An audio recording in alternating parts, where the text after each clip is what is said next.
H.P. Lovecraft, The Terrible Old Man, narrated by Howard King.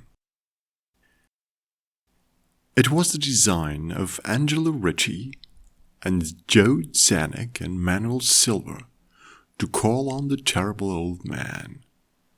This old man dwells all alone in a very ancient house on Water Street near the sea, and is reputed to be both exceedingly rich and exceedingly feeble, which forms a situation very attractive to men of the profession of Messrs. Ritchie, Zanuck, and Silver, for that profession was nothing less dignified than robbery. The inhabitants of Kingsport say and think many things about a terrible old man, which generally keep him safe from the attention of gentlemen like Mr. Ritchie and his colleagues, despite the almost certain fact that he hides a fortune of indefinite magnitude somewhere about his musty and venerable abode. He is, in truth, a very strange person, believed to have been a captain of East India clipper ships in his day, so old that no one can remember when he was young, and so taciturn that few know his real name. Among the gnarled trees in the front yard of his aged and neglected place he maintains a strange collection of large stones, oddly grouped and painted so that they resemble the idols in some obscure Eastern temple. This collection frightens away most of the small boys who love to taunt the terrible old man about his long white hair and beard, or to break the small paned windows of his dwelling with wicked missiles. But there are other things which frighten the older and more curious folk, who sometimes steal up to the house to peer in through the dusty panes. These folks say that on a table in the bare room on the ground floor are many peculiar bottles, in each a small piece of lead suspended pendulum-wise from a string. And they say that the terrible old man talks to these bottles, addressing them by such names as Jack, Scarface, Long Tom, Spanish Joe, Peters, and Mate Ellis, and that whenever he speaks to a bottle, the little lead pendulum within makes certain definite vibrations, as if in answer. Those who have watched the tall, lean, terrible old man in these peculiar conversations do not watch him again. But Angelo Ritchie and Joe Zanuck and Manuel Silver were not of Kingsport blood. They were of that new and heterogeneous alien stock which lies outside the charmed circle of New England life and traditions, and they saw in the terrible old man merely a tottering, almost helpless graybeard, who could not walk without the aid of his knotted cane, and whose thin, weak hands shook pitifully. They were really quite sorry in their way for the lonely, unpopular old fellow, whom everybody shunned, and at whom all the dogs barked singularly. But business is business, and to a robber whose soul is in his profession, there is a lure and a challenge about a very old and very feeble man who has no account at the bank and who pays for his few necessities at the village store with Spanish gold and silver, minted 2 centuries ago. Messrs. Ritchie, Zanuck, and Silver selected the night of April 11th for their call. Mr. Ritchie and Mr. Silver were to interview the poor old gentleman, whilst Mr. Zanuck waited for them and their presumable metallic burden with a covered motor car in Ship Street, by the gate in the tall rear wall of their host's grounds. Desire to avoid needless explanations in case of unexpected police intrusions prompted these plans for a quiet and unostentatious departure.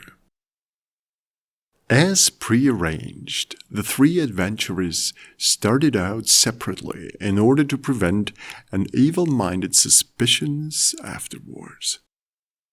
Messrs. Ritchie and Silver met in Water Street by the old man's front gate, and although they didn't like the way the moon shone down upon the painted stones through the budding branches of the gnarled trees, they had more important things to think about than mere idle superstition. They feared it might be unpleasant work, making the terrible old man loquacious concerning his hoarded gold and silver, for aged sea captains are notably stubborn and perverse. Still, he was very old and very feeble, and there were two visitors. Messrs. Ritchie and Silver were experienced in the art of making unwilling persons voluble, and the screams of a weak and exceptionally venerable man can be easily muffled. So they moved up to the one lighted window and heard the terrible old man talking childishly to his bottles with pendulums. Then they donned masks and knocked politely at the weather-stained oaken door. Waiting seemed very long to Mr. Zanuck as he fidgeted restlessly in the covered motor car by the terrible old man's back gate in Ship Street. He was more than ordinarily tender-hearted, and he didn't like the hideous screams he had heard in the ancient house just after the hour appointed for the deed.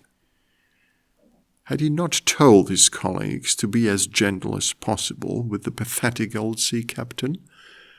Very nervously he watched that narrow oaken gate and the high and ivy-clad stone wall. Frequently he consulted his watch and wondered at the delay. Had the old man died before revealing where his treasure was hidden? And had a thorough search become necessary? Mr. Zanuck did not like to wait so long in the dark in such a place. Then he sensed a soft tread or tapping on the walk inside the gate, heard a gentle fumbling at the rusty latch, and saw the narrow, heavy door swing inward. And in the pallid glow of the single dim street lamp, he strained his eyes to see what his colleagues had brought out of that sinister house, which loomed so close behind. But when he looked, he didn't see what he had expected, for his colleagues were not there at all, but only the terrible old man leaning quietly on his knotted cane and smiling hideously. Mr. Zanuck had never before noticed the color of that man's eyes. Now he saw that they were yellow. Little things make considerable excitement in little towns, which is the reason that Kingsport people talked all the spring and summer about the three unidentifiable bodies, horribly slashed, as with many cutlasses, and horribly mangled, as by the tread of many cruel boot heels, which the tide washed in. And some people even spoke of things as trivial as the deserted motor car found in Ship Street, or certain especially inhumane cries, probably of a stray animal or migratory bird, heard in the night by wakeful citizens. But in this idle village gossip the terrible old man took no interest at all. He was by nature reserved, and when one is aged and feeble, one's reserve is doubly strong. Besides, so ancient a sea captain must have witnessed scores of things much more stirring in the far-off days of his unremembered youth.